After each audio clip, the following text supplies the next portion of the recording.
Romania. Um, the mood here, as I suspect you all know, is pretty sour because of the election problem that we have. And right now, there is the whole registration process of the candidates taking place again. Um, we'll have the first round of the presidential elections on the 4th of May. But the mood is quite sour because even though, of course, the sovereigntist vote is very strong in theory, even though the majority of the Romanian population identifies itself politically with the sovereigntist position because it wants no involvement in the war, uh, this being the most pressing issue, but also other things regarding how the economy is run. Anyway, so even though the majority of the Romanian people are in favor of the sovereigntist position,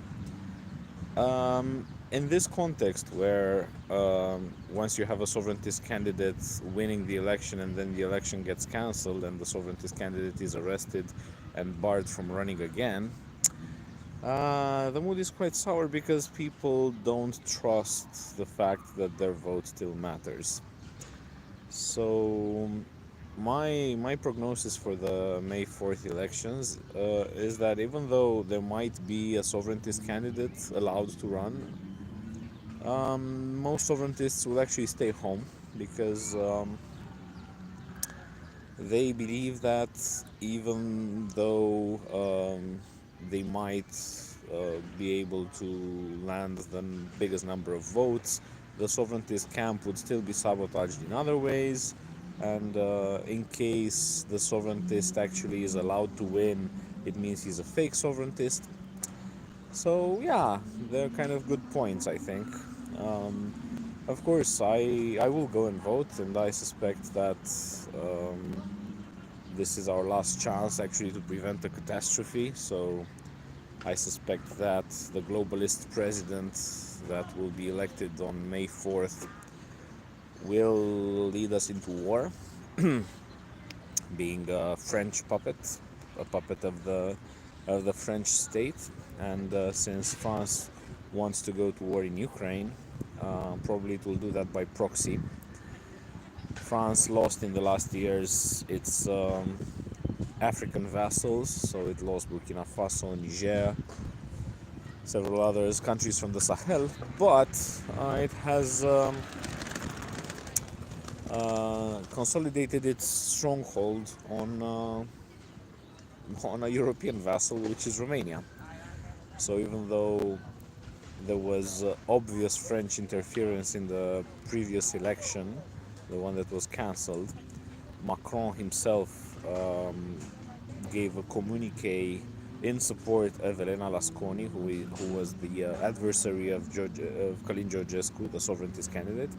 So even though France ostentatiously involved itself in the in the presidential election, and also now France involved itself in the prohibition of Călin Georgescu's candidacy because the French ambassador visited the Constitutional Court of Romania, which barred his candidacy a few days before their decision, and it gave some, I think, medals to the judges for faithful service to the French state, and it it issued a press statement together with the judges saying that they will continue to uphold democracy, meaning that they will bar the non-democratic, so to say, candidates. So this is the problem we are facing. There's a lot of depression in the sovereigntist camp. Most people here will probably stay home and they will allow the globalist masters to put their puppets in the presidential office. And probably there is no escape from this situation, because as hard as I try to motivate people to go and vote, the problem is the government will be doing exactly the same, and it will have this sickening campaign of your vote counts and let's show Europe that we're democratic and let's go and vote and whatever. and people will instinctively associate going to vote with supporting the governmental position, which is to some extent correct because there have been previous elections which have been validated, and there was no Russian interference. Um, the TikTok algorithms were manipulated by one of the parties in government. The TikTok campaign was paid for by the National Liberal Party. So um, that election was perfectly valid. There were no grounds to cancel it, and everything that followed convinced people even more that we do not live in a democracy and that it doesn't matter what people actually want, and the vote is rigged. It is rigged, maybe not exactly in the counting stage, but it is rigged in the media environment around it, and the fact that people, even though they're the majority, the Romanians who are sovereigntists are described by the mainstream media as traitors. So the majority of the Romanian population are traitors in their own country. Today, yesterday I think, the presidential candidate from the government camp had an interview with Radio France Internationale, of course the French again, and the reporter, the Romanian-speaking French reporter, asked him if he thinks the Romanian state has enough antibodies to be able to actually crack down on the sovereigntist movement and to arrest them and to put them in prison. And he answered that, yeah, of course, and he has trust in the Romanian institutions, even though he knows there are collaborators of the sovereigntists in many state institutions. So basically, the stage is being set for a massive crackdown on the political position of the majority of Romanians. They're openly discussing about putting us into jail. So yeah, I'm also kind of skeptical that this train can somehow be turned around.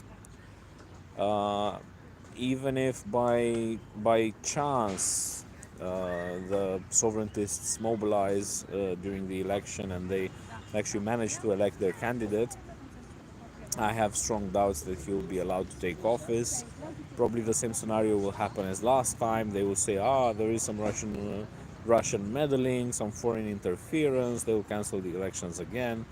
They will have some bullshit charges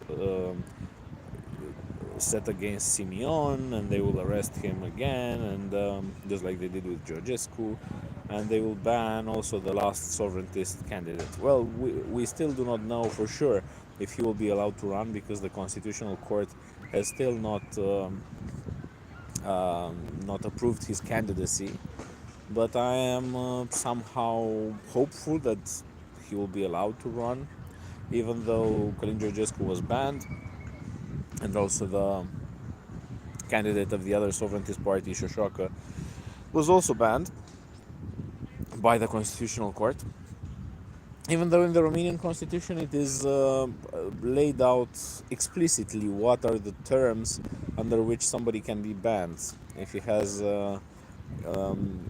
his electoral rights taken away from him in a court decision. So if through a conviction he also has his electoral rights suspended, this is when a person cannot run. Or if he is under 35, or if he lacks legal capacity, so meaning he is put under some sort of tutelage for being mentally unfit. These are the reasons for which somebody can be banned from running for president. And political statements do not enter into this category. The Constitutional Court cannot decide that somebody is unfit for running based on political statements that they made. But this is where we live, this is the country now, this is the current stage of the Romanian democracy. Probably the stage is being set to put us into war, so to have Romania send troops into Ukraine and start some sort of war with Russia. Probably this is why the stage is being set in this way, and this is why they're going to militarize the country and they're going to have a hard crackdown against the sovereigntists. So this is why I will leave the country, to put it shortly, because I don't want to be a political prisoner in Romania. So this being said, I'll keep you updated. Until next time, take care.